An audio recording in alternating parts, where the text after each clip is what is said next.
and my level of excitement is like through the roof. I'm handing everybody a single rose like, we did it. I want them back. You know, I fell in love with the character through Charlize's interpretation, of course, but then when I read the script, I loved her so deeply, and I really felt like I could take care of her. The only thing I found very intimidating was George had a very specific image of how he wanted me to hold my face, and that really only left me my eyes for a lot of the movie, and I had to just trust George. And I feel like if you're ever going to do a leap of faith in such a way like that, there's no one better to do it than with George Miller and in a Mad Max movie. So I had to hope that he would catch me. Why did you love Furiosa so much? I just deeply wanted to protect her. You know, she has this insane resilience in her, but also a commitment to an impossible hope. She just felt like a really rare thing in the Wasteland, like a marvelous, marvelous creature. And I just wanted to take care of her. I've heard stories. I know how long some of these sequences take to shoot. Was it different than anything you had experienced before? Absolutely, but it's what I wanted. Like, I knew that I wanted something that was going to test me in every way, shape, or form, and I got that experience. I think anybody that's attracted to making a Mad Max movie, if it's not arduous in some way, I personally would feel cheated. Like, that's not what you go to the Wasteland to do. You go to the Wasteland to work hard and to hopefully attempt the impossible. What is the time count on that lengthy sequence? 78 days, bud. 78 days. Actually, someone earlier today showed me a video of myself from B-roll of the day that we finished, and my level of excitement is like through the roof. I'm handing everybody a single rose like, we did it. Piece by piece, second by second, section by section, I think I found that really helpful because the entirety of it, at least for me, plays out on a war rig. I could kind of count myself down. I was like, okay, I've been below the vehicle, and now I'm on the side of the vehicle, and I finally made it into the cow catcher, and oh my God, I'm standing. This is better.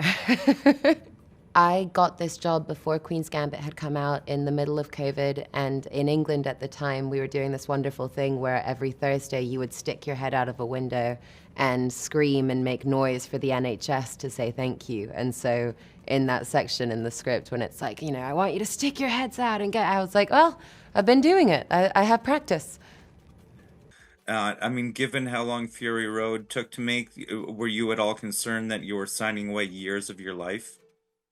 I hoped because Fury Road had been made, this would be a different experience. I think we all went on to make this, you know, not excusing any kind of behavior, but we all went on to make this like wanting to be extra kind to each other. And especially for me personally, you know, I'm a big George Miller fan. I wanted to make sure that he felt respected and heard and cared for on set. That was something that I wanted to do.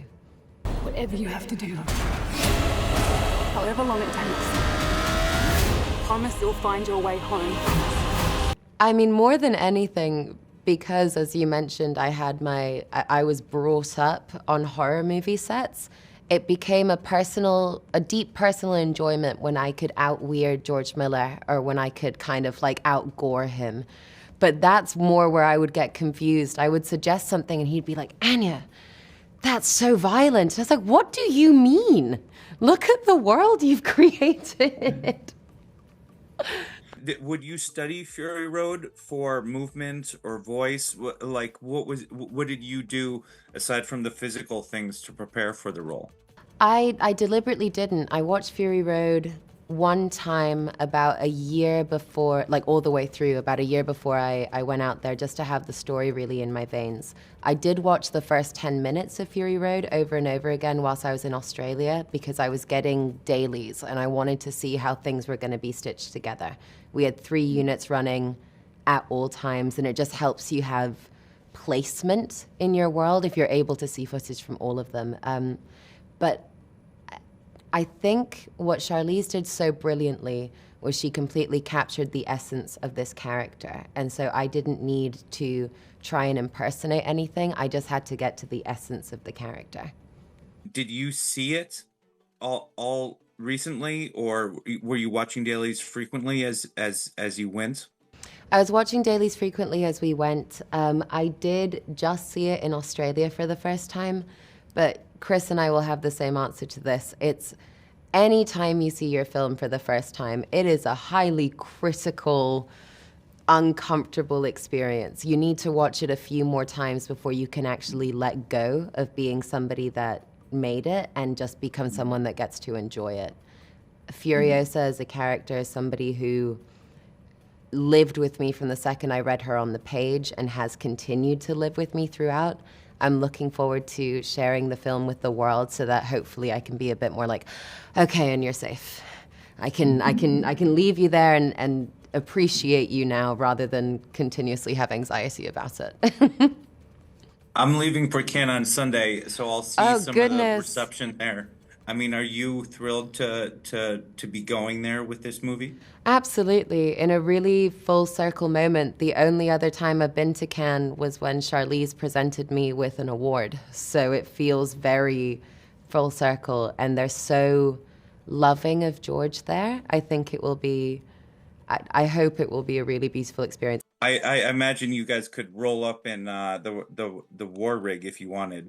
Take up the croisette just with the double tanker being like, you know what? Probably traffic would go easier, to be honest with you. I'm sure that's true. Did you bond with any particular vehicle? Because there are. Yeah. Yeah. Yeah, the double rig. Listen, it's so cool to be in any of these vehicles. It's amazing. Like, I love the fact that there are all of these details in the filmmaking world that you don't even see as an audience member. Like, the Cranky Black has human teeth all along the inside, which is so cool. But yes, I think because of the relationship that I have with the double tanker, it takes it for me. It's a very, very beautiful machine. Remember me.